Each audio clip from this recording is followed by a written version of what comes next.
Okay.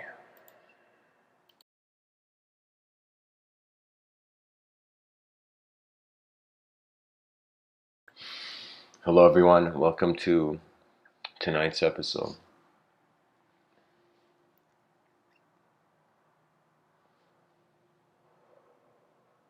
Anger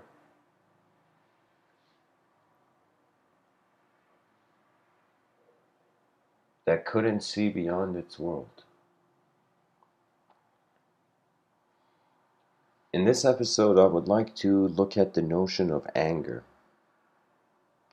and what follows anger.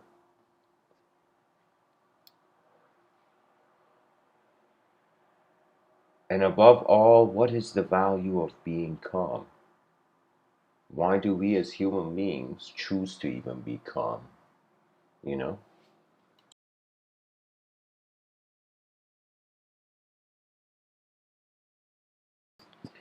In one angle,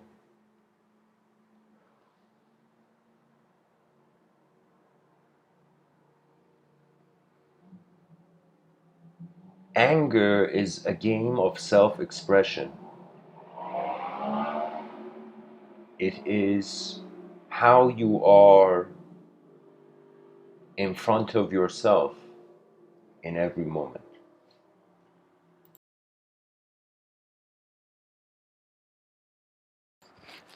We have a sage named Sogyal Rinpoche.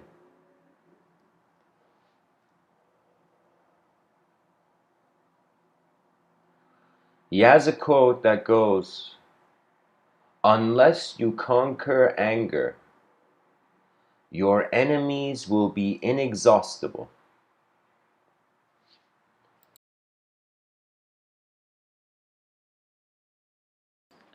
An angry person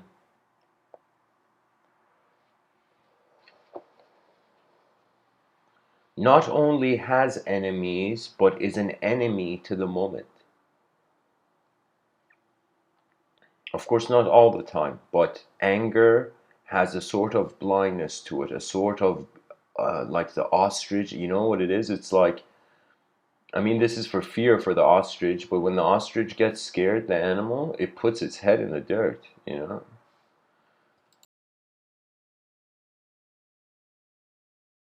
As it has been depicted.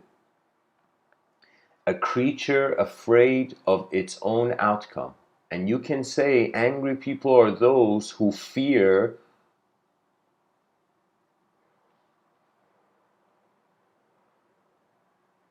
the outer realm without an imposition of their inner realm. And of course, anger, we can see it in some sense, an angry person, or we can see a person getting angry at something.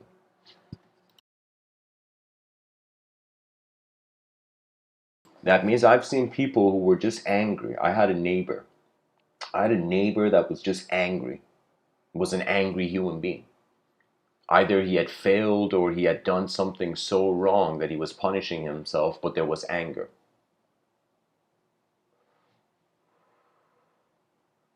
And it wouldn't be his anger wasn't just making him suffer.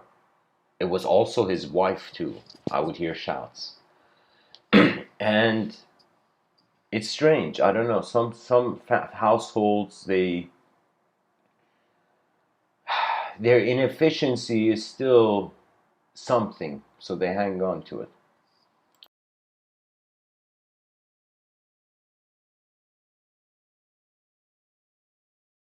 The Buddha has a quote about anger. He says, "Anger is like burning coal. You don't just burn yourself when you're holding burning coal, you're also throwing it on someone. You burn someone else." And in this life, I tend to, I mean, I don't know, there's certain moments I'm very calm, certain moments I'm calm until I keep getting poked. Then when I get poked, I wonder where the poking comes from. That means it's like, you see, the noob angry person, the angry The angry person who's an amateur, the amateur angry person gets angry at other people. The professional angry person gets angry at himself for his incompetence. You see, you can get angry as much as you want, but anything, whether it's crying over spilt milk or anything, when something is past, wisdom lets it go.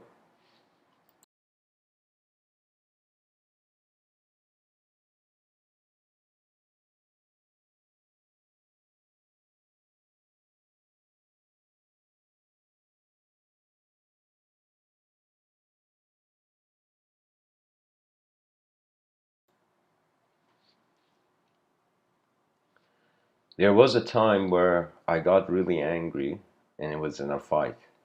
And that anger wasn't human, I can tell you. It was, I often think that sometimes angry people, sometimes the most violent people in society, are actually the ones hurting the most. You know, which is a strange idea because usually the one who's hitting, we don't feel that one suffering. Usually it's like the perpetrator is not suffering, the victim is suffering. But there's something about anger that's like a blindfolded beast. That's like a lion with a box on its head and it doesn't know what's going on, you know? Or a horse that has a box on its head, it can't take it off, you know? It doesn't know even to move its neck. So what I'm telling you is that anger is the past trying to live in the future. That if you did not have a sense of past, how can you be angry? And there is something else. At the beginning I mentioned that it has to do with expression, self-expression, and self-expression in front of others.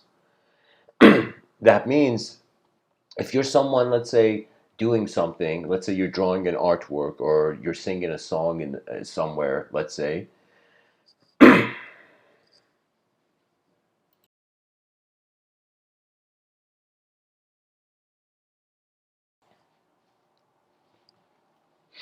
I'm just saying sometimes it feels that people get angry when they didn't finish the painting they wanted to paint, or they didn't feel their expression was expressed to a satisfactory level to themselves.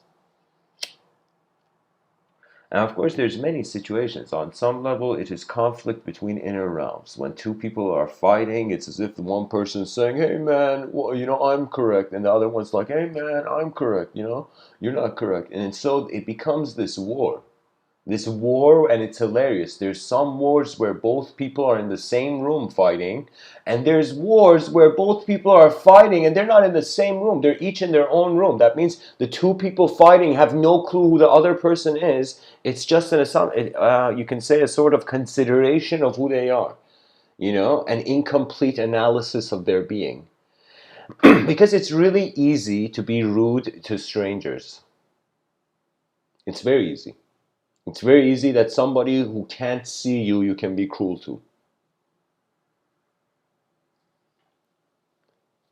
Or someone you think you're wrong. That took me a while in this life to learn. It's still a lesson. It's still one of those birds that I sometimes see flying in the sky. Where life may make mistakes, but it doesn't stay there.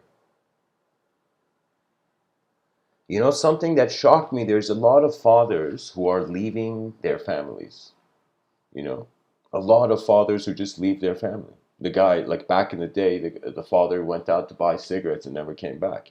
And then for a long time, I was like, what is this? Is this the pressure of the commitment? Is this the pressure of one's own decision? Does the person feel they made a mistake they can't fix? What is it?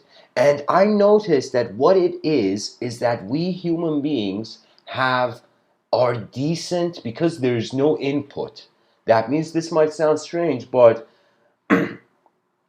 children are growing up with totally different behaviors, behavioral programs through different cultural narratives. That means communication is taught.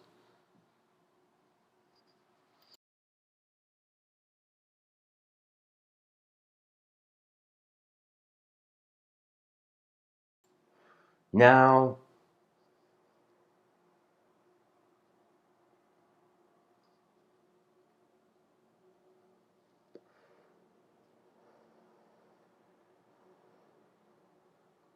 if we consider anger to be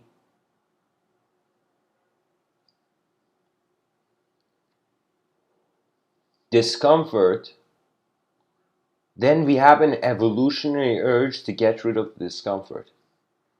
You can say any entrance into a new system or uncomfortable chair can make you angry.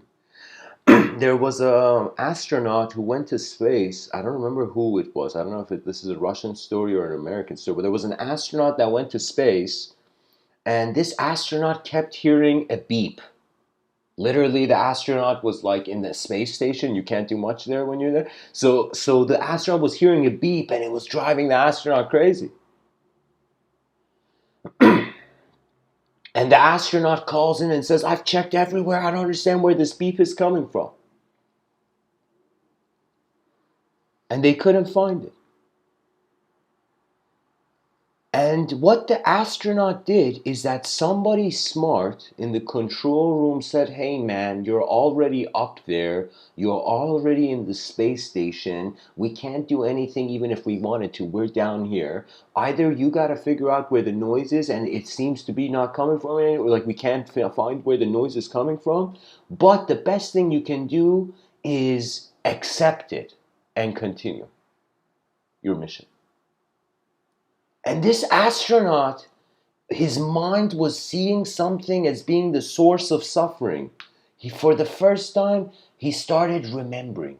Every time he would hear that beep in the spaceship, it would make him feel happy. The beep had become a symbol of energy. It had become something for him where it was no longer chaos. You see, this world is strange. There's chaos and order, but we're not empty handed. We are minds. And as minds, we notice things. We notice what we are. That whoever you are, whatever suffering you're going through, you are simultaneously watching it. This doesn't mean the pain becomes less real. It actually means the pain becomes so real that you watch it. You look at life. It deserves to be seen. That means more than people thinking they have succeeded, more crucial than any type of repetitive success is living new.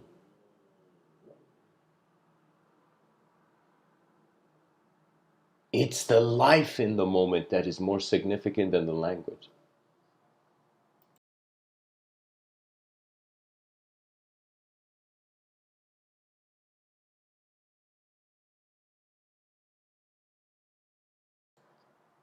There's a saying, an idiom that says nobody can be angry and reasonable at the same time, because reason includes you to observe all factors, and anger is a conclusion, and technically your reasoning never stops. I don't know how I mean, of course, I gotta dive deeper into works such as Wittgenstein's Tartarus and Immanuel Kant's, what was it, Essays on Pure Reason, something like that. On a philosophical level, the more unknown there is, the more reality can deviate. Similar to the more you have a space you have, the more differently you can move.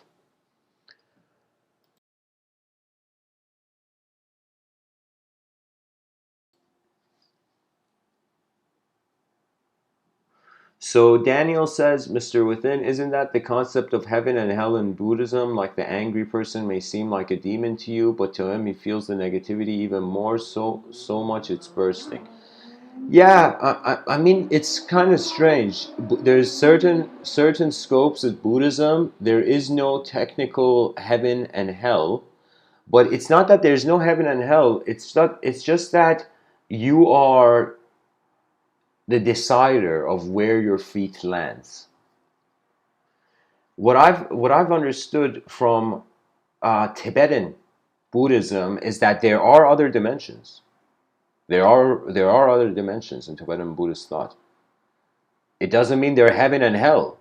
It doesn't mean the creatures in there are better or worse. They're just creatures. Just like we have ants on a hill and we have human beings. You know, we have human beings and then we have the bodhisattvas of compassion, or the various avatars of the true presence of the realm.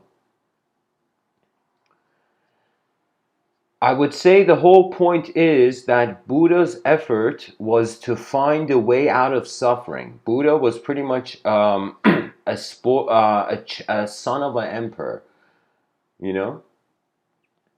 And the emperor, he gets this, there's evidently like a wheel or something. There's some birthmark on Buddha's foot, and a sage at the time where Buddha's born, the emperor's like, what does this mean, sage? And there was a sage nearby, and the sage is like, your son's either going to become a holy man or your son's going to become a ruthless emperor.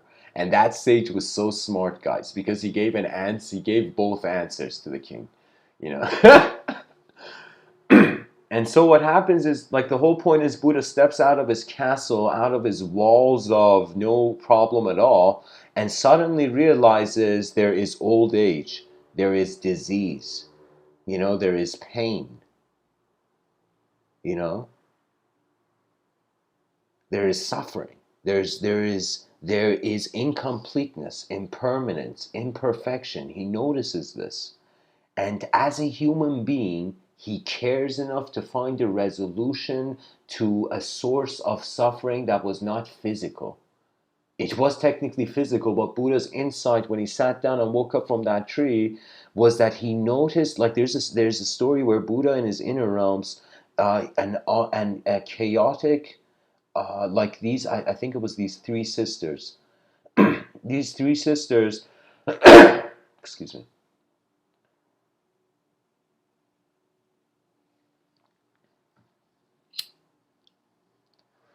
They throw arrows at him, and a storm of arrows being thrown at him, he instantly turns it into lotus flowers because he has realized there is no reason for energy. Energy is there, then reason arises. There is no reason for something that was prior to the reasoning.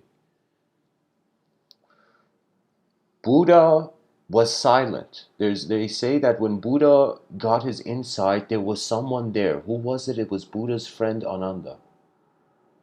And Ananda sees Buddha, and he sees Buddha open his eyes, and he sees something completely different, as if like he's dropped a backpack, you know? He's been carrying a heavy backpack, as if there's something different. And Ananda goes to Buddha and says, what did you realize? What happened? And Buddha's first answer to the question, what is the truth, was silence.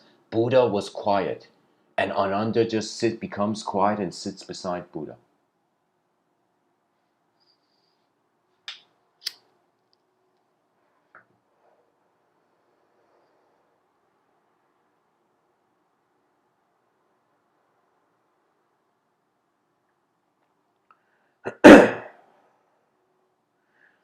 So your thing says, do you agree that a justifiable angry person then ought to be humbly calm and collected while dealing with their reasonable retort? The thing about anger is that it's a taking energy. It's not a giving energy. That when you're angry, it's inner realm justice you want to bring. That's why it's justified, you know? I'll give you an example. There is a girl, I saw this in a video on YouTube. There's a girl at an ATM, this very attractive girl. Then there's a guy behind her, and then there's another guy. Now the guy who's behind the girl, he goes and he, excuse me, but he slaps the girl's behind, you know? And the girl just turns around. Excuse me. The girl just turns around and slaps the guy behind her, that guy didn't do anything. She got angry. In that angry state, she felt she had to respond. She concluded the guy behind me is a pig, turned around, slapped the guy behind her, But it was the guy behind her who had caused the problem. Do you see? That's the thing about anger. It locks you in a realm. It's like its own box. And it doesn't feel good. That's the biggest sign that it's not healthy. If you get angry and you feel good, then that's kind of like maybe like the werewolf is like chewing its prey. But but like I'm saying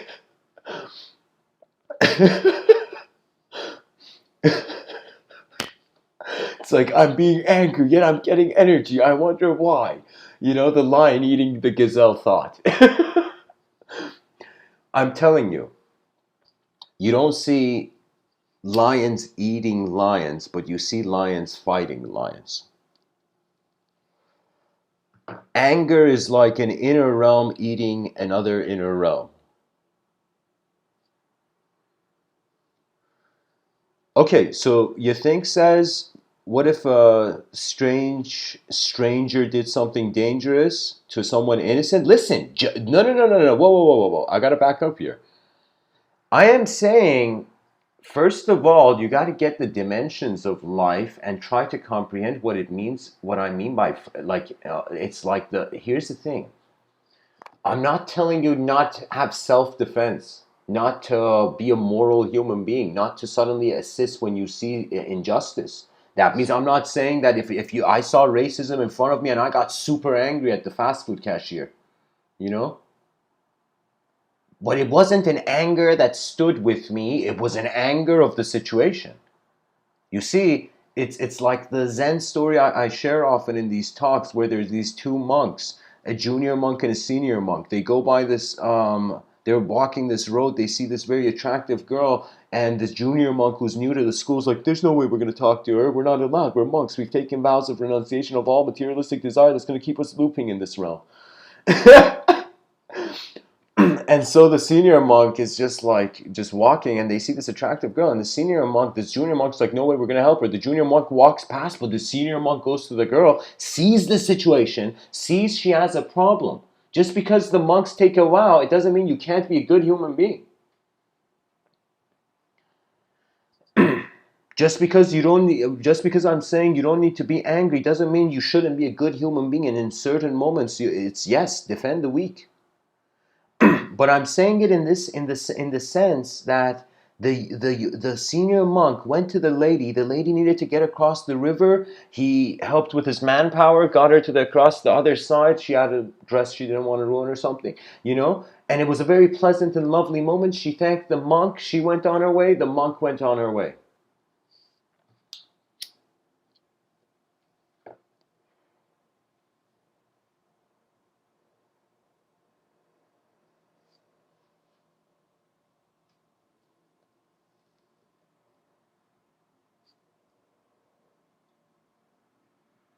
The junior monk is tripping. The junior monk is like, what is this? This guy's my senior. He just did the unthinkable. He did the forbidden. He did the wrong thing. How could he do this? And after 20 minutes, the senior monk is just seeing this kid being disturbed by this.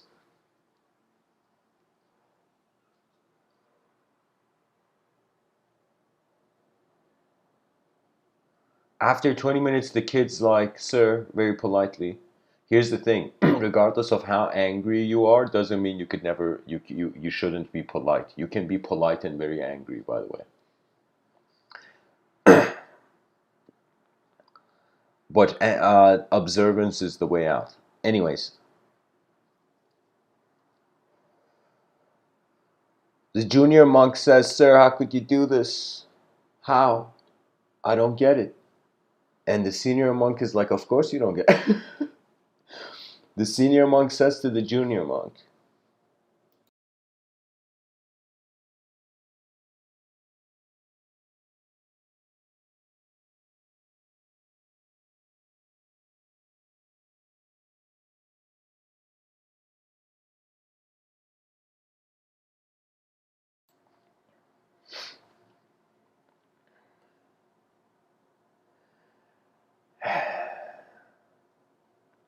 the senior monk looks at the junior monk, says, I carried her. And I picked her up. The junior monk is like, how could you carry the girl, the lady? And the senior monk is, listen, buddy, I carried her from one moment, in that moment, and I took her across the boat, what am I saying? Across the river, and uh, that was it. And the senior monk let go of her. But the junior monk for 20 minutes has been keeping the idea of that event in her mind. You know what perversion is? Thoughts you should have let go a while ago. When I say a while ago, probably at some subconscious reception of something in life. I mean, of course, there is fascination. I'm not trying to um, uh, limit our comprehension of the psychology of, for example, what's the word I'm looking for? I'm just saying that in life, it's a changing world. We're a changing self. Yet, stories haunt us. Our past disturbs us. We feel who we were yesterday defines who we are now.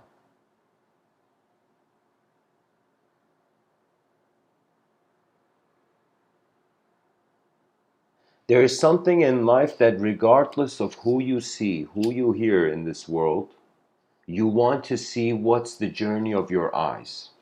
That means for me in this life, there was a moment where I was like, all right, world, so much stuff here. What am I here to see?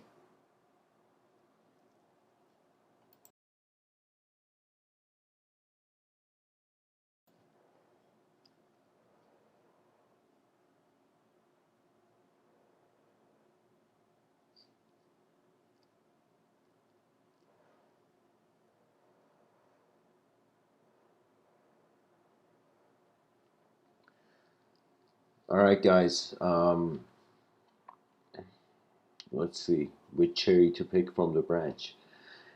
Shady Mathers says, I see the influence of Alan Watts in the way you speak. Don't mean this in a negative way. You're unique, but I was wondering if that's someone you've been influenced by. Um, a phase of, yeah, I mean, Terence McKenna and Alan Watts, those two people had a very, they weren't I would say they were catalysts, but I would say they opened my eyes, but they weren't what opened my eyes. What really made my life significant to me was that I realized I didn't know my own eyes. And then nobody's knowledge could help me. Nobody's. And let me tell you, before hearing about Alan Watts and Terence McKenna, I had heard many of those concepts because, first of all, Alan Watts shared Zen. He brought Zen uh, um, to the West. He was pretty much one of the most incredible human translations of uh, Eastern practice, mystical practice. That was Alan Watts. That was the value of his life. He was trying to tell people that in the middle of the chaotic life you're living, who's in chaos? That's the Zen path. Through emptiness, there is no fall. There is no ascension or descension. Terence McKenna, this was a man where, in my view, if people ask me who he was keeping an ancient technology alive. He was trying to keep, you know how we have in Amazons, we have like trees being destroyed or burning or whatever? And people are like, yo, we got to protect those trees. Now, Terence McKenna was protecting the mind of those people, the psychology of nature. You see, that's the thing. That's the thing about media, that the ancient world was like, we're doomed. And the reason was because they felt that uh, they felt the mind of the ancestors will be forgotten. That means for me, some people, it's very easy for them to, in some sense, maybe devalue their existence. But I'll tell you, for me, my DNA is like this rare sword passed down from generation to generation, and now I've pulled Excalibur out and I'm living. You know.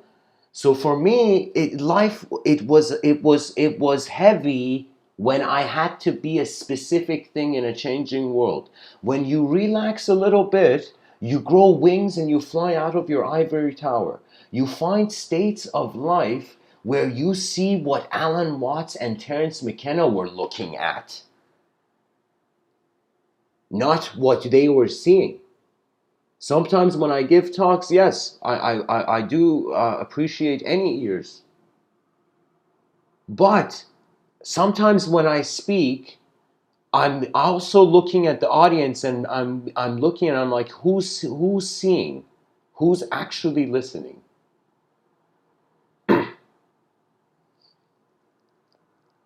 Because the thing is, it's not the voice. It's what moves the voice that is fascinating. I'm just making sounds right now.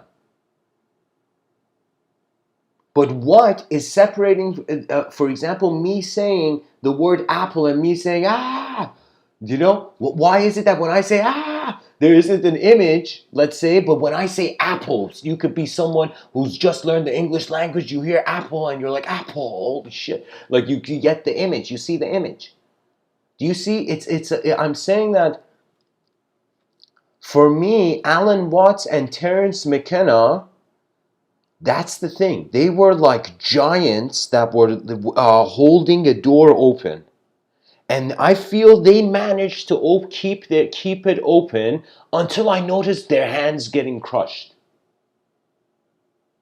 What I mean by that is that there has been, from the beginning of time, so many different ways to living, so many different ways to life.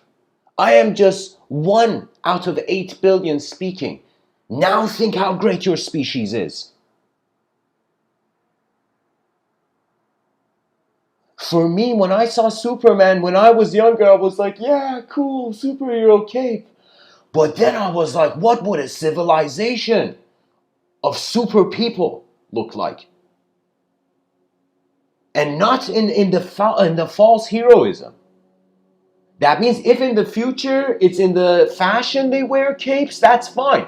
But to in some sense glorify an archetype is, even Carl Jung would be like, hey man, maybe take it easy. For me, that's the thing. It's like the whole point of speech is to reflect the direct experiencer of the moment. And once you notice the direct experiencer, you'll realize that language is just what we have going so far. How do you know? In the future, it's like maybe people will throw thoughts.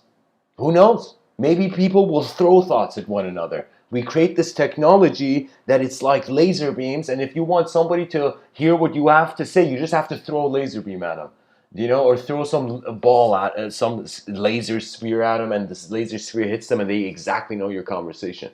Like right now, information is moving in different ways, and in 2020, because it's moving in the most immediate medium of language and speech and communication, it's as if like, where does the human mind come from? Where it comes from the sight that is seeing, that has something stable enough to move beyond.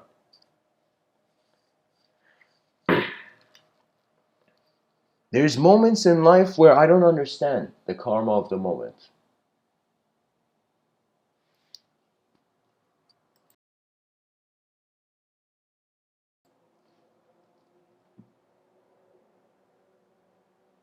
You see, when I hear Alan Watts and Terence McKenna, I could tell you something that I also feel too, and I don't see myself. They are giants. I am like a blue jay on a branch.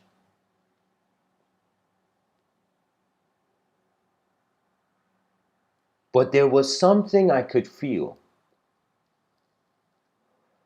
that every collective visionary feels. that something of the individual life will not be lived, but the collective life will be lived. And it comes down to really how much you care for the new, how much you care for the moment.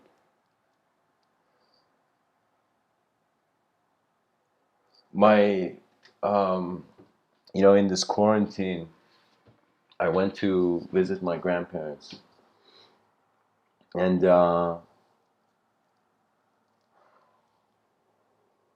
usually when I go there, I ask them what do they want to know, and I just pretty much tell them, just like, and it just things that they're very religious and um, less conscious of the modern world. But my grandma was saying a story from Edison, you know, and she said this story. I'm just, she said that Edison, of course, a man of great genius, a man of next level, like he suddenly saw the glitch in the system and brought an invention out.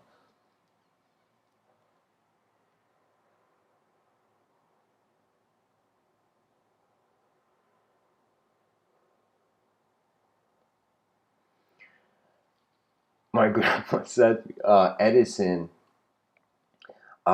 he was this, of course, a man of great intelligence, but then it's like his dog and cat died, and Edison came and said the guy who was digging a hole, like he had someone dig a hole in the backyard, and the guy just digs one hole, and Edison comes and says, "Big dig two holes, one for my cat and one for my dog." And then the guy's looking at this, he's like, "Did this guy build the light bulb?" you know? And the guy says, "Hey man, why don't you just, put both of them in the same home? You know, why are you playing with nature?" Imagine.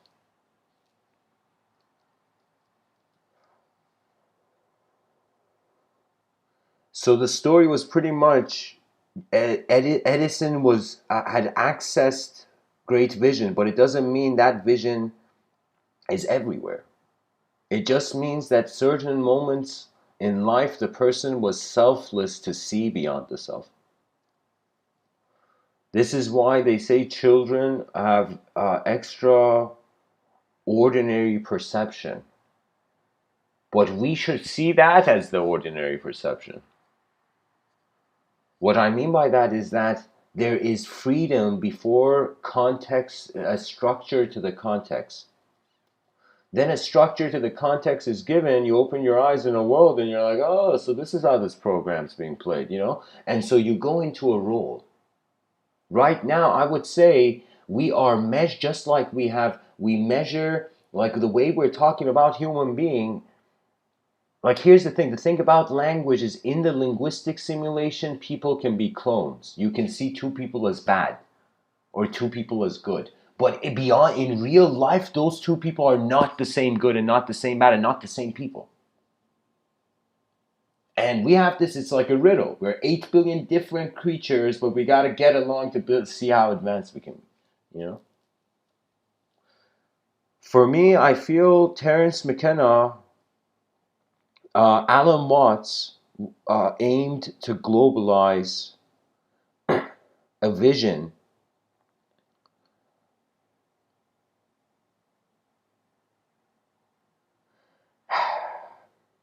I don't know.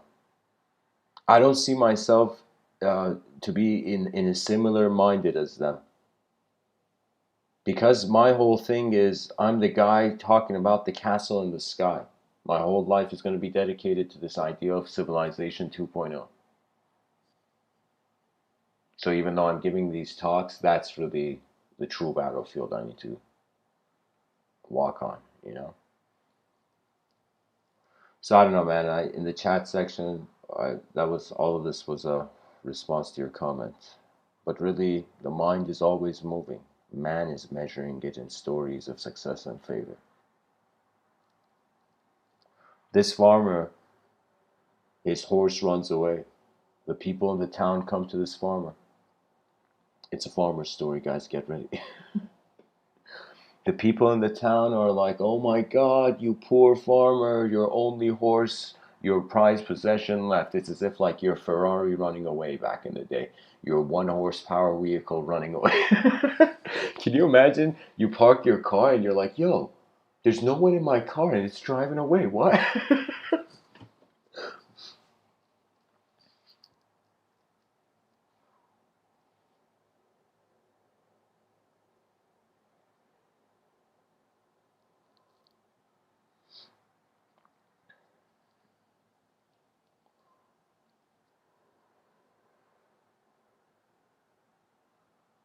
I mean, the sacrifice for freedom, for innovation, that's an idea that shouldn't be forgotten. At the same time, should be resolved somehow. That hopefully an advanced civilization will create a way where a person can experience multiple lives in one lifetime. Now that's advanced. Multiple times, like just like how a person wants to travel and go to different places, it's like psychologically the display of the characters. It's as if who says we're just one person in an entropic universe. Of course, the personality is changing all the time. For me, all those people who feel they're multiple, like the notion of multiple personalities and a singular personality, it's actually an arithmetic judgment.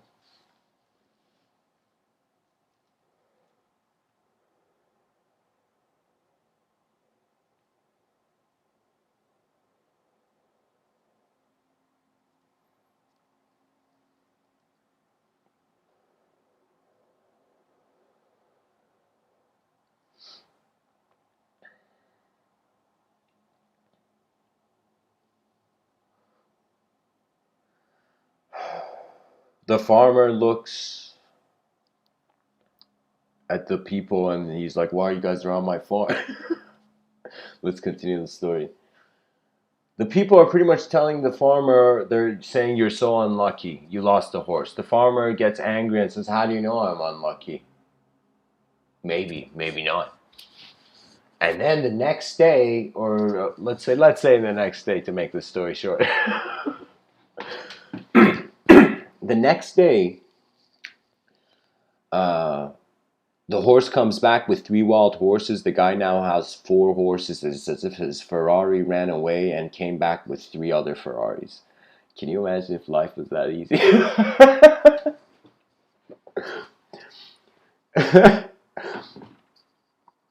And what happened? And guys, whoever's in the chat section, be honest and feel free to share when a significant vision is in your inner realms in the chat section. The only judgment that there is in the world is of your own past. How your past was is your judgment. When someone judges me, I'm like, oh man, I see how their past was. I can see their childhood when someone judges me, And especially when you judge yourself, what happens? You go back to your childhood. Anyways, the horses come back, the neighbors come in, oh my god, farmer, you're so lucky. And the farmer gets angry. It's like, how do you know I'm lucky? Maybe, maybe not. And so the whole point was the farmer was enlightened and was trying to enlighten the whole neighborhood. That was pretty much the whole story. The farmer had realized that duality is perspective. That it is because of a on and off switch effect, I call it, where it's as if the sun, like the light in the room has been on and off, and our psychology has been sculpted by light and its absence. I mean, think about it. It's like goodness. You're going towards the light, towards clarity, toward things being right. Heaven is a bright place. But then when the person does something evil, you're like, what a dark person. What dark thoughts, what dark, you know what I mean? And so for me, it's like, it's just, I don't know how to tell you guys. There is a sort of snapshot ability to extract value. It's you know what it is? It's like there's like a bush with berries in it, and you have the ability to like literally in an instant, your hand like a cobra instantly grab a bunch of cherries and bring your hand back, or you can very gently go get like a basket and get endless amounts of cherries. You see, the basket was an advanced technology back in the day.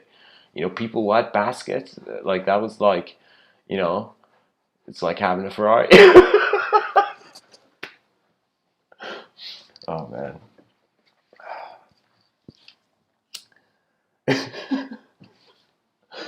Can you imagine people back in the day showing off their baskets? Like when baskets got popular. It's like, yo, man, I got the newest basket. You know, it has a door. It's like, look at your basket. It doesn't have a door. You're so lesser.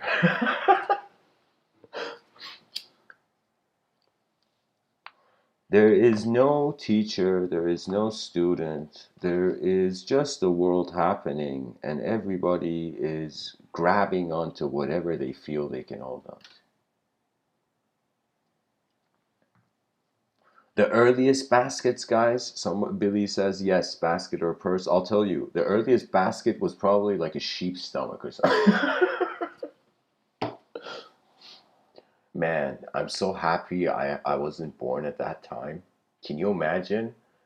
You know, can you imagine? Like, it's like, what was your work back in the day? It's like you just killed buffalo and, like, you know, got them. That was like the whole day's work, you know?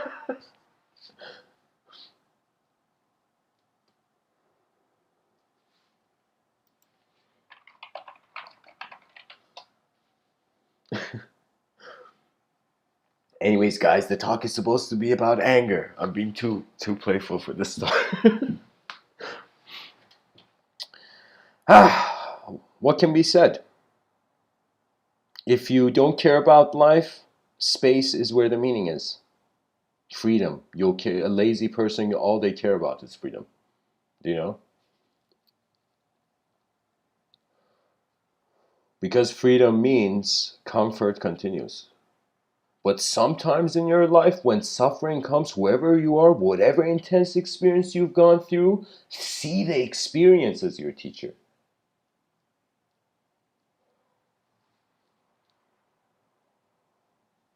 I'm telling you, experiences are way better teachers. You know, you can hear someone talk, but that's the whole thing. And I'm telling everybody, it's simple. We just ran in the world too fast and forgot that we could walk slower and totally reinterpret everything. Gandhi says there's more to life than increasing its speed.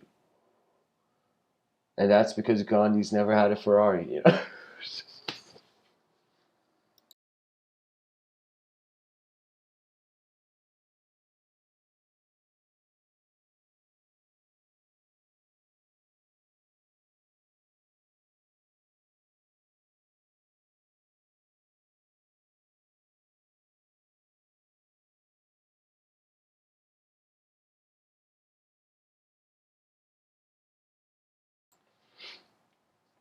You know, anger is the unconscious life. It's technically being an animal.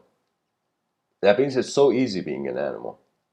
The less you see, the easier it is to be animalistic, actually. The more justification you have to be violent, the less actually you've thought about your environment. Wow. So, guys, Jason has, in the chat section, has said something interesting. I'm not going to read the details, but he says, like, anger. No. You say you got angry and your inner realm melted into anguish. So very accurate. I would give you a compliment here. Very accurate description of that emotion. Very accurate, because it is for me that it's as if for you it's the verb melting. For me, it has been a sort of unauthorization. It's been restriction. It's been a cage. For me, when I get angry, it's as if the only feeling I have is to just get myself out of the room.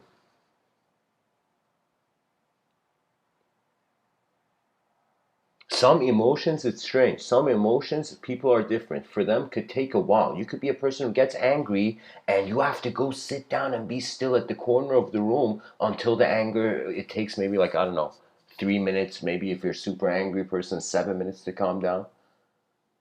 7 minutes is a lot of waiting time, by the way. I don't know how many people actually have gone and sat without a sense of time and how long they've just been able to sit. That means I've had moments like that. You know, I've been a person who it's been easy for me to wear a suit and still sit on the grass. You know, but not everybody in this realm. We have to work on an advanced civilization.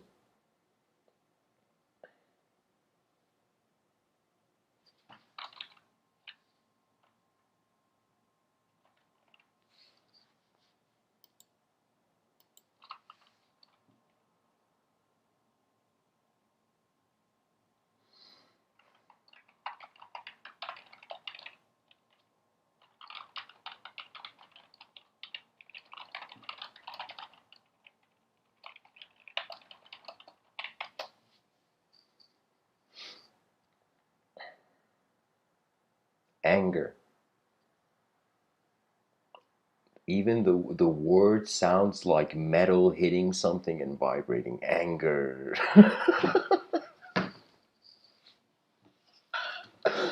This talk is getting deep, guys. Get ready.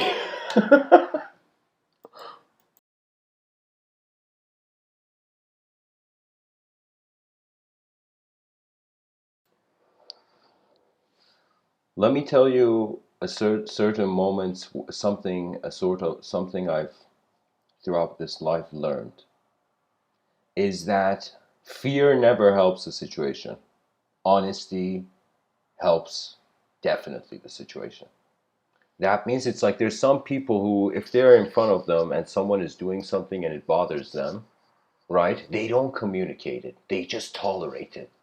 And instead of, in that moment, the discomfort comes, they, not being rude, not being angry, not being violent, but just being like, hey, can we find a resolution to this? You see, here's the thing. It's easy to get angry when you feel no one, it, it's like 50-50. When you feel more important than your inner realms feel more important than the outer realms, it's as if you care less for others' righteousness. For me, what really helped me to care about people is I saw every human being and I'm like, oh my God, all these human beings were once foolish kids roaming this earth.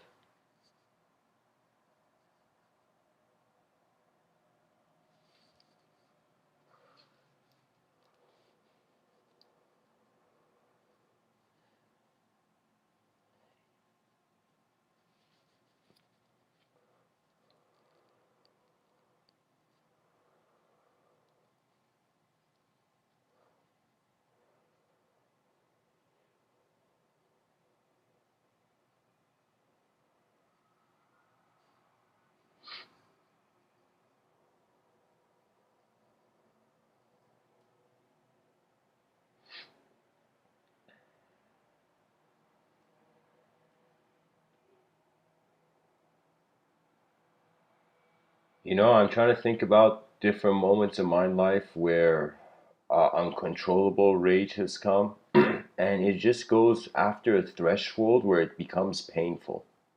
You just notice the karma going towards the shade. Like you're noticing the light in the room get dim intuitively.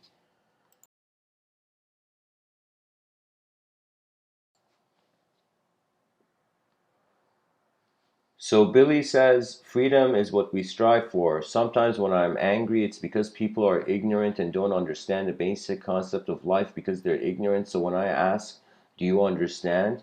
It's to find out if you know what I'm talking about. Yeah, Billy, I'll tell you this. We are not perfect and we are not imperfect. And the argument for why we're not imperfect is because we can communicate and co-create value. You see, I don't know how people are living with one another, but it is like when there's another mind in the room. Of course, on some level, you totally see every person I've seen in this life. I know I don't have their eyes, and I also know they don't have mine. Do you see? This is why after a point when a civilization advanced, judgment is like inferior. Judgment is not the point. It's more about progress. Progress means it's like what is the most efficient way the moment can move. That means imagine you were a person, any situation in your life, any, whether you were in the cradle, whether you were on your deathbed, any situation in life,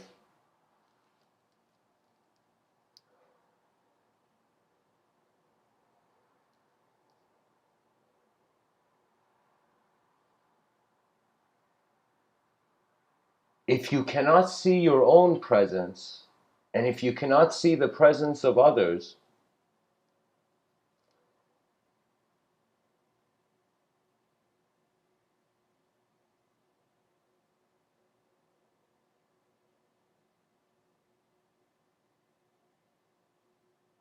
then you'll never see who they were. That's the thing.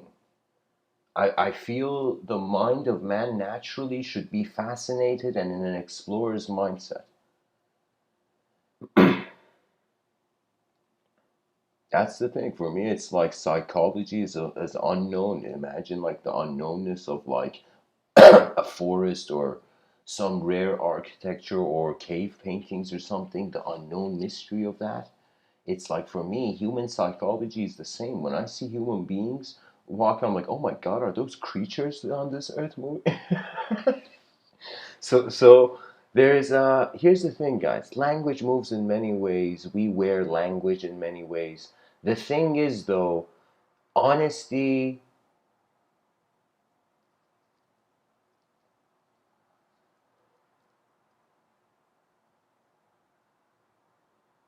is the simple not forgetting itself as it becomes complex.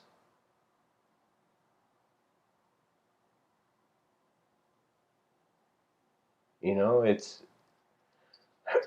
you have people like the sage called Osho. I read his quote online. He said something like, life has no purpose.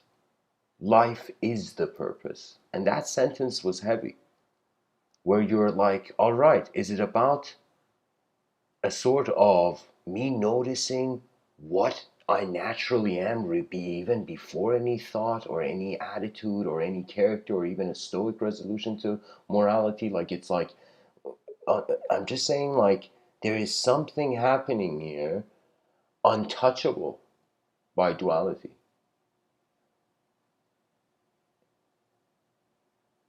And I feel that's inner peace, where behind our eyes we're not in pieces.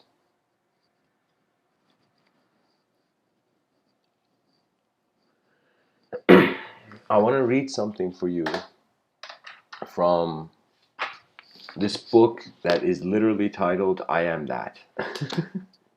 And it's from Shri Nisargadatta Maharaj, and I'm going to open a random page.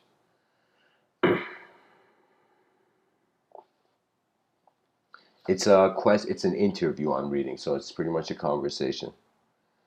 Shri Nisargadatta Maharaj, he's a yogic sage. Maharaj, the questioner, you may use the word spontaneous or natural as opposed to accidental. In the accidental, there is the element of disorder, of chaos. An accident is always a breach of rules, an exception a surprise. Maharaj is like this enlightened guy, and that's just the guy who's come to ask questions. So Maharaj says, is not life itself a stream of surprises? Wow, he just asked that question for the guy. He's like, is not life itself a stream of surprises? Questioner, there is harmony in nature. The accidental is a disturbance. Maharaj, you speak as a person, limited in time and space, reduced to the contents of a body and a mind.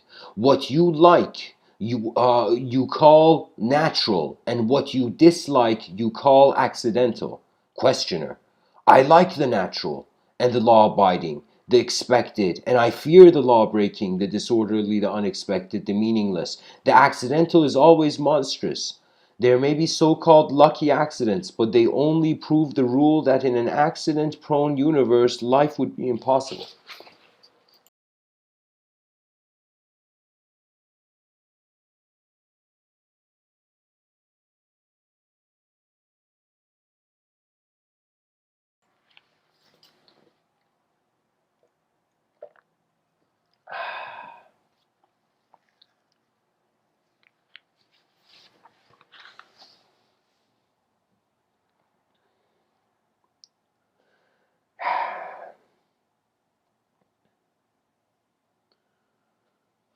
Guys, one day I will see the chat section being treated like a temple. One day I'll see. Anyways, so pretty much the questioner is tripping and he's saying the accident is always monstrous. There may be so-called lucky accidents, but they only prove the rule that in an accident-prone universe, life would be impossible.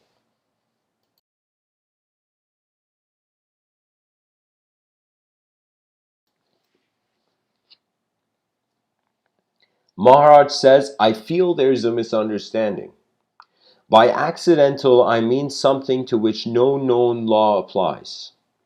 When I say everything is accidental, uncaused, I only mean that the causes and the laws according to which they operate are beyond our knowing, or even imagining. If you call what you take to be orderly, harmonious, predictable to be natural, then what obeys higher laws and is moved by higher powers may be called spontaneous. Thus, we shall have two natural orders: the personal and predictable, and the impersonal or superpersonal and unpredictable. Call it lower nature and higher nature, and drop the word accidental. As you grow in knowledge and insight, the borderline between lower and higher nature keeps on receding. But the two remain until they are seen as one. For, in fact, everything is most wonderfully inexplicable. Yup, bingo, or I should say unknown. Unknown. uh, that's the whole thing, guys. You can also live life in a very unknown way, you know? And you freak out less, you just get surprised more. Questioner says, science explains a lot, Maharaj.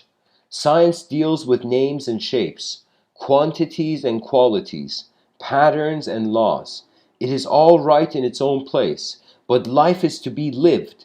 There is no time for analysis. The response must be instantaneous, hence the importance of the spontaneous, the timeless. It is in the unknown that we live and move. The known is the past.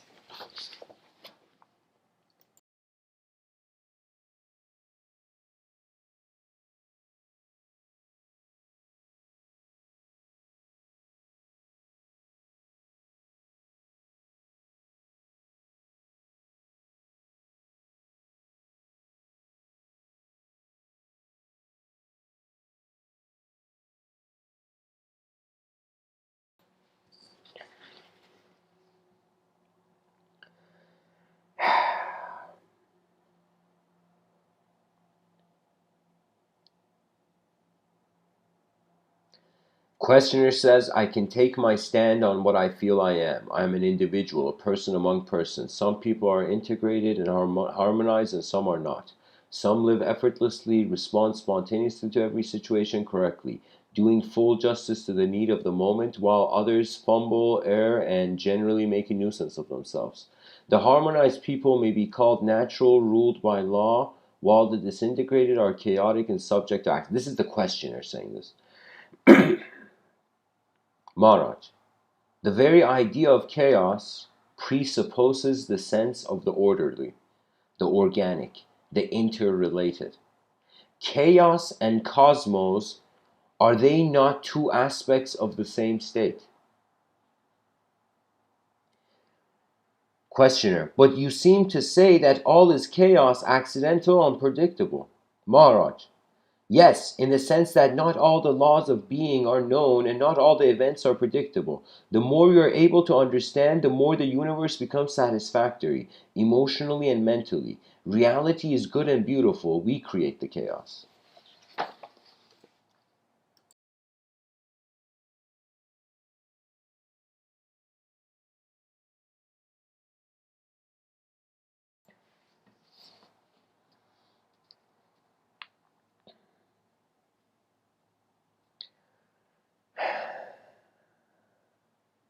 Questioner. If you mean to say that it is the free will of man that causes accidents, I would agree. But we have not yet discussed free will. Maharaj. Your order is what gives you pleasure and disorder is what gives you pain.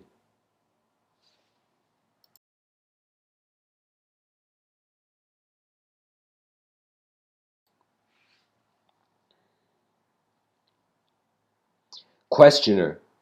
You may put it that way, but do not tell me that the two are one.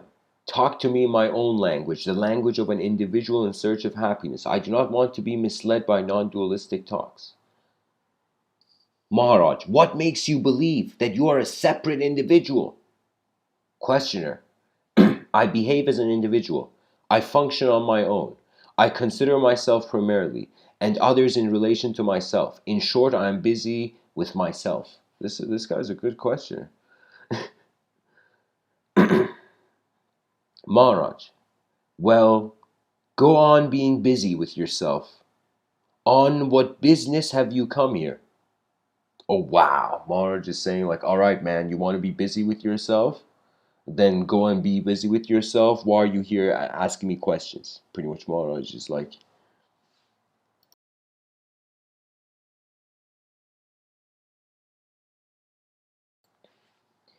questioner. On my old business of making myself safe and happy, I confess I have not been too successful. I am neither safe nor happy. Therefore you find me here. This place is new to me, but my reason for coming here is old. The search for safe happiness. Uh, Safe happiness. Happy safety. So far I have not found it. Can you help me? So the guy's like, bro, what I do here? Like in this realm. Maharaj. What was never lost can never be found. Your very search for safety and joy keeps you away from them. Stop searching. Cease losing. That means stop the concept of losing. Cease losing. This disease is simple and the remedy equally simple. It is your mind only that makes you insecure and unhappy. Anticipation makes you insecure. Memory, unhappy. Stop misusing your mind and all will be well with you. You need not set it right. It will set itself right as soon as you give up all concern with the past and the future and live entirely in the now. Of course, guys, this book is from the yogic standpoint. That means this yogic doesn't want to build advanced civilizations in the sky, you know? But I feel the point is so crucial that if the species doesn't comprehend the value, I would say the position of non-duality in the psyche or its role, it's as if like it's like an advanced civilization could be just can just remain a dream. Anyways, so Maharaj is saying, relax, just stop using your mind in the wrong way and it'll fix itself. And be in the present. Like, don't get obsessed about the past and the future. Questioner. But the new has no dimension. I shall become a nobody, a nothing. Maharaj. Exactly. As nothing and nobody, you are safe and happy. Holy shit. Wow. Wow. Yeah. This Maharaj is like, this man is like definitely a veteran advanced communicator. He says, of course. The whole point of his talk is that we're nothing. I mean, don't like. Anyways, Maharaj says, exactly. As nothing and nobody, you're safe and happy. You can have the experience for the asking. Just try. But let us go back to what is... Oh my God, guys, this is so long, but I'm going to read it.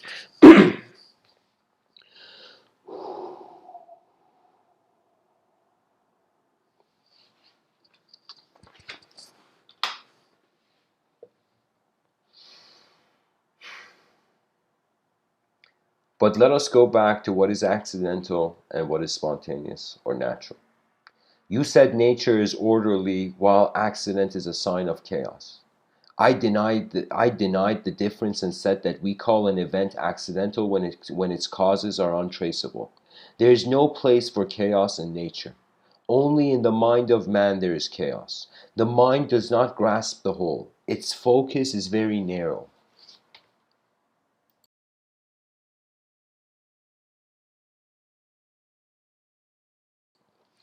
It sees fragments only and fails to perceive the picture.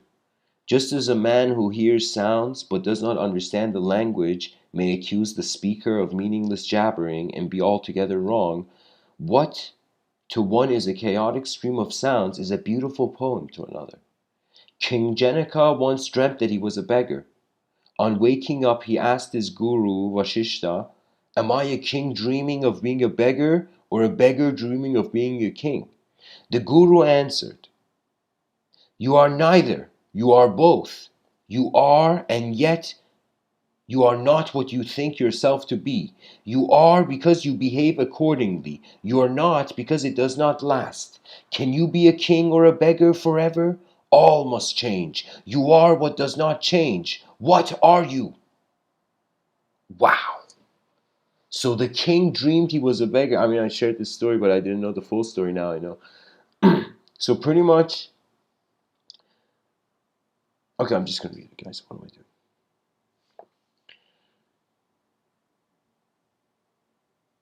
The guru answered, "You're neither, you're both. You are, and yet you are not what you think yourself to be. You are because you behave accordingly. You are not because it does not last. Can you be a king or a beggar forever? All must change. You are what does not change. What are you?" Janaka said, "Yes, I am neither king nor beggar. I am the dispassionate witness." The Guru said, "This is your last illusion that you are a Janani, that you are a different form, that you are different from and superior to the common man. Again, you identify yourself." This is now Maharaj speaking. "Again, you identify yourself with your mind. In this case, a well-behaved and in every way an exemplary mind. As long as you see the least difference, you are a stranger to reality. You are on the level of the mind. When the I am myself in quotations goes, the I am all in quotations comes. When the I am all in quotations goes, I am comes. When even I am goes, reality alone is, and in it every I am is preserved and glorified. Diversity without separateness is the ultimate that the mind can touch.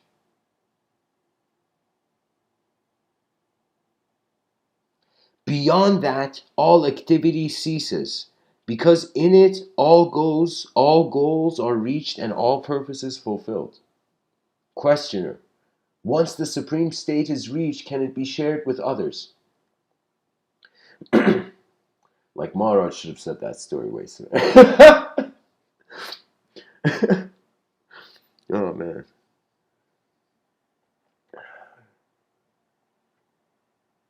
Maharaj says the supreme state is universal, here and now. Everybody already shares in. It is the state of being, knowing and liking. Who does not like to be or does not know his own existence?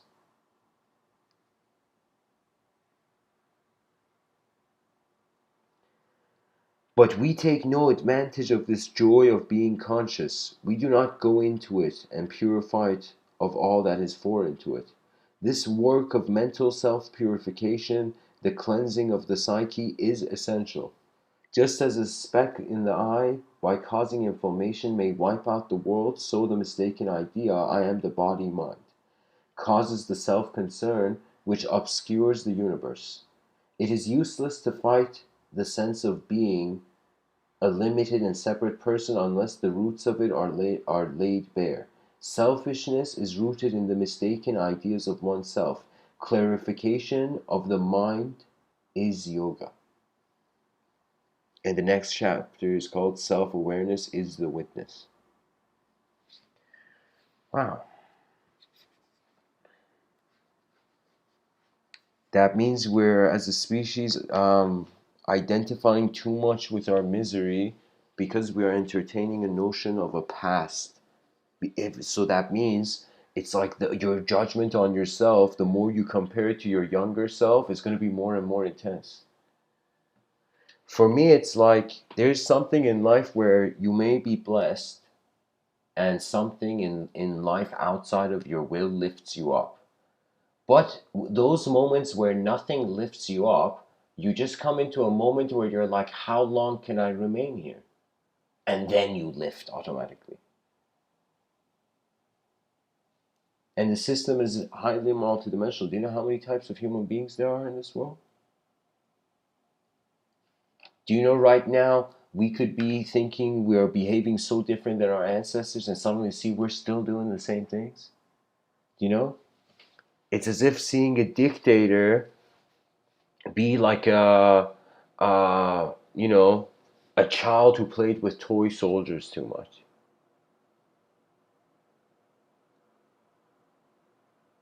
Do you know what I mean? I'm just sharing this notion that our life is like built in layers, and every moment, every experience is like a kind of realignment of the whole journey.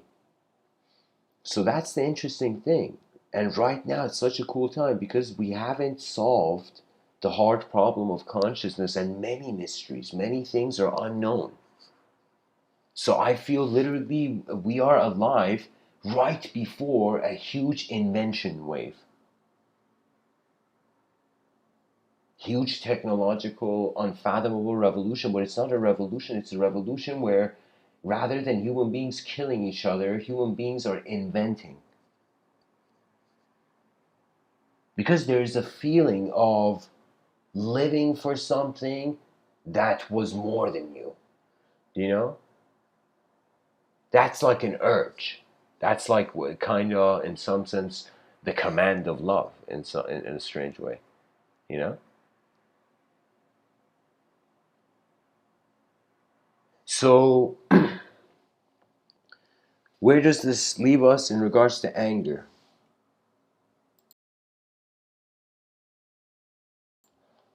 Anger is a box on the head of the person. Either you gotta wait until the box finishes being the inner event stops, or you just stop the inner event. You leave the angry situation. A strategy I had for those couples in the world who have domestic violence, I was like, it's anger, right? So there's angry conversation, then violence. And then I thought, if before the violence and the anger, whenever conversations between, let's say, partners got angry, both of them lie down on the ground where they're looking at the ceiling and finish the conversation that way. Because when you're lying down on the ground and gravity's pulling you on the ground, you don't feel like fighting. You can get as angry as you want, but you don't feel like getting up when you lay down on the ground completely. You know? So that's the thing. Two people who can't speak to one another, that's the remedy. Just lie down on the ground, look at the ceiling, and talk in a way where it's not directly. It's like it's not the attention is being thrown into the air rather than at each other.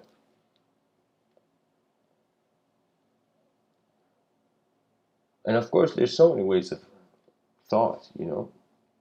My personal conclusion is that anger is weak. And that's the biggest thing about it. It's weak. It's weak to itself. It has allowed itself to get angry.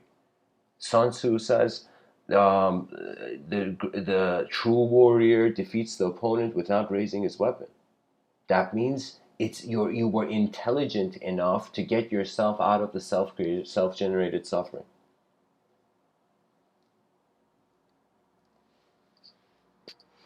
So if people, from the Buddha's view, stopped throwing burning coal at each other, maybe civilization could advance, you know? So anyways, guys, thanks for listening. Actually, maybe I should read some quotes on anger. Why not? Let's go into a quote tunnel quick.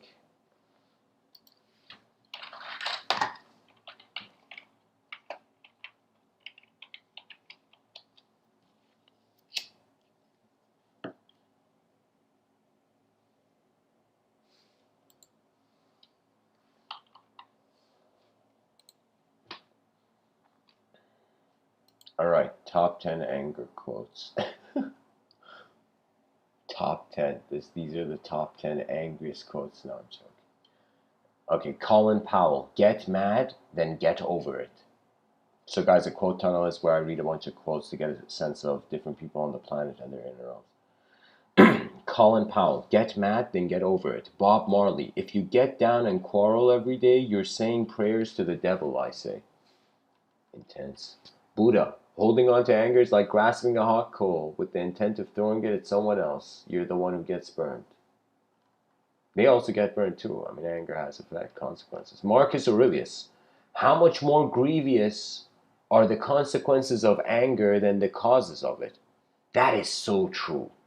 That means, like, what the person is angry about and what is the outcome of their anger, the consequence was never worth the cause of it. You know what I mean? That's so true. And Marcus Aurelius was an emperor. I think we can, get a few tips from him. Marcus Aurelius says, how much more grievous are... Oh, I read that. Sorry. Albert Einstein. Anger dwells only in the bosom of fools. Yeah. Because the fool is allowing himself to get angry. That's the thing. You should have a state of mind where when you see anger, and whenever you see anger, you just remain completely silent and let the fire burn itself out. Then you say, are you done? And the person snaps out of their anger, but not with that intense tone, maybe. So that's the thing. It's not worth it. It's not worth it to get angry. It's like there's no maybe if you're like in the French Revolution, you had a time machine and you were in the French Revolution and you were a Frenchman or something, like maybe, yeah, like there it's like okay to get angry there, I think. But your intelligence deserves better shoes than anger. Mark Twain says, anger is an acid that can do more harm to the vessel in which it is stored than to anything on which it is poured. Wow, that's something true. You see, people don't have full comfort of expression in society. It's this strange thing where we haven't reached a civilization that it's okay to be the same level of comfort you have when you are, let's say, alone with outside. Let me tell you what I mean in the sense. That means in the social system, there is more unknown variables. When there's more unknown variables, there is less decision making. Less decision making means a sort of slowdown will inevitably bounce into an artificial archetype. So that means here's the easiest thing with anger: release it, throw it away. Yeah. Just stare at it until the fire flames go out.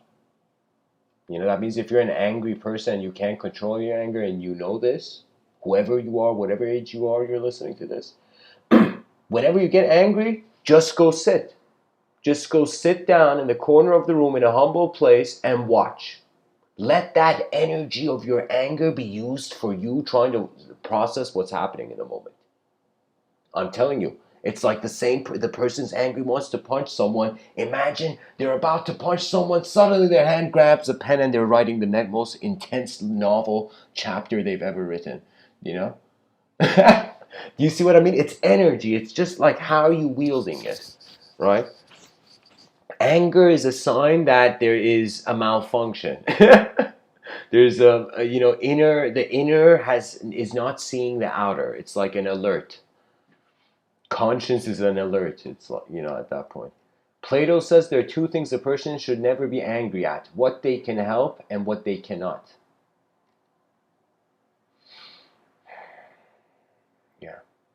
Sometimes we have to walk with nature. Aristotle says anybody can become angry. That is easy. But to be angry with the right person and to the right degree and at the right time and for the right purpose and in the right way, that is not within everybody's power and is not easy. Ralph Waldo Emerson. For every minute you remain angry, you give up 60 seconds of peace of mind. I'm clapping for history, guys. That is incredible. This quote deserves to be in the Museum of Language. Some billionaire go build a Museum of Language.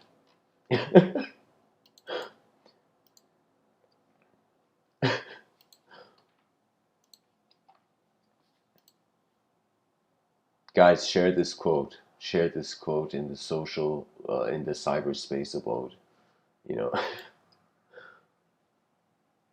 So, let's finish the thing. Confucius. When anger rises, think of the consequences. Yeah. Street smart, wise man.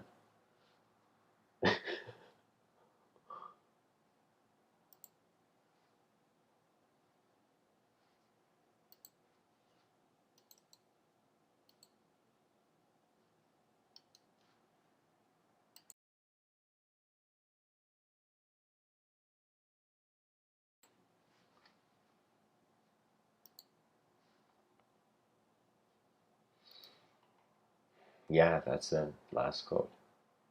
So anyways, guys, thanks for listening. The talk is ended. And the whole point of it is that if you deserve the better, you don't waste your time uh, in an inefficient archetype. Like, think about it as even an evolutionary urge to not just survive in a fit way, but to survive in the efficient way. It's no longer survival of the fittest, it's survival of the most efficient. Survival of the efficient. So, yeah.